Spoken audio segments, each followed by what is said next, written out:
सोचिए, अगर कोई विदेशी नागरिक जिसका बैकग्राउंड युद्ध और संघर्षों से जुड़ा हो, वो भारत में पकड़ा जाए और उस पर आतंकी साजिश का आरोप लगे तो।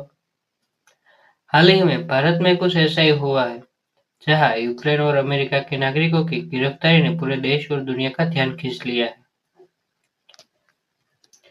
भारत की जांच एजेंसियों ने 6 यूक्रेनी और एक अमेरिकी नागरिक को गिरफ्तार किया है। इन सभी पर आरोप है कि ये लोग भारत के खिलाफ एक संभावित आतंकी साजिश से जुड़े हुए थे। इन पर यूएपीए जैसे सख्त कानून के तहत केस दर्ज किया गया है, जो आमतौर पर गंभीर सुरक्षा खतरों के मामलों में ही लगाया जाता है। अब देखना यह है कि क्या यह सिर्फ गिरफ्तारी है या एक बड़ा नेटवर्क। जांच में सामने आया कि ये लोग भारत के पूर्वोत्तर इलाके, खासकर मिजोरम के रास्ते म्यांमार बॉर्डर तक पहुंचते थे। इस इलाका पहले से ही संवेदनशील माना जाता है, जहां कई विद्रोही संगठन एक्टिव है।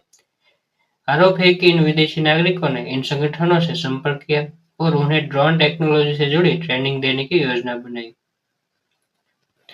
अगर यह सच साबित होता है तो यह भारत की सुरक्षा के लिए एक बहुत बड़ा खतरा हो सकता है।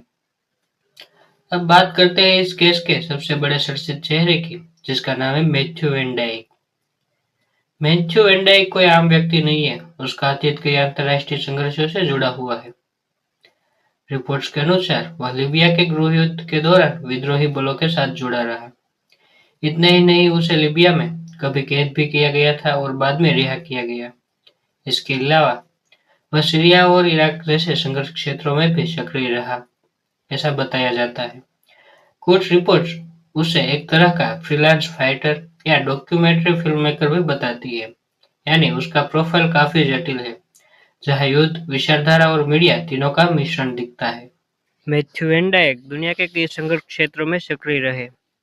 मैथ्यू वैन डाइक ने गद्दाफी शासन के खिलाफ विद्रोही लड़ाके के रूप में 2011 में लड़ाई लड़ी। उन्हें पकड़ लिया गया और लगभग 6 महीने तक जेल में रखा गया था।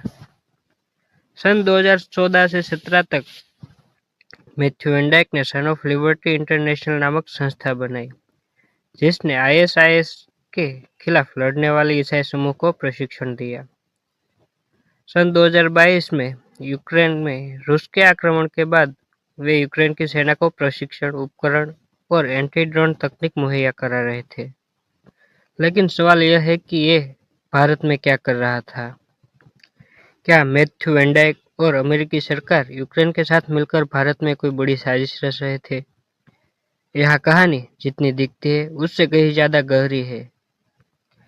भारत की जांच एजेंसी एनआईए, रॉ और रशियन एसवीआर के अनुसार वह ड्रोन ट्रेनिंग और सप्लाई नेटवर्क से जुड़ा हो सकता है।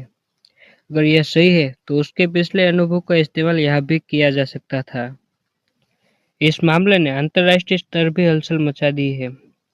यूक्रेन सरकार ने अपने नागरिकों की रिहाई की मांग की है और आरोप पर सवाल उठाए हैं, जबकि अब तक अमेरिकी सरकार का कोई प्रतिक्रिया नहीं आई है। इससे यह मामला अब सिर्फ भारत तक सीमित नहीं रहा, बल्कि एक ग्लोबल इशू बन गया है। फिलहाल सभी आरोपियों को कस्टडी में रखा गया है और जांच तेजी से जारी है। एजेंसियां यह पता लगाने की कोशिश कर रही है इनके पीछे कौन है, फंडिंग कहां से आई और असली प्लान क्या था। मामला अभी पूरी तरह से साफ नहीं है। एक तरफ गंभीर आरोप है, दूसरी तरफ अंतर्राष्ट्रीय दबाव। अब असली सच्चाई क्या है, यह आने वाले दिनों में ही सामने आएगा। क्या है अमेरिकी और यूक्रेनी सरकार का कोई बड़ी साजिश है, यह तो आने वाले दिनों में ही पता चलेगा।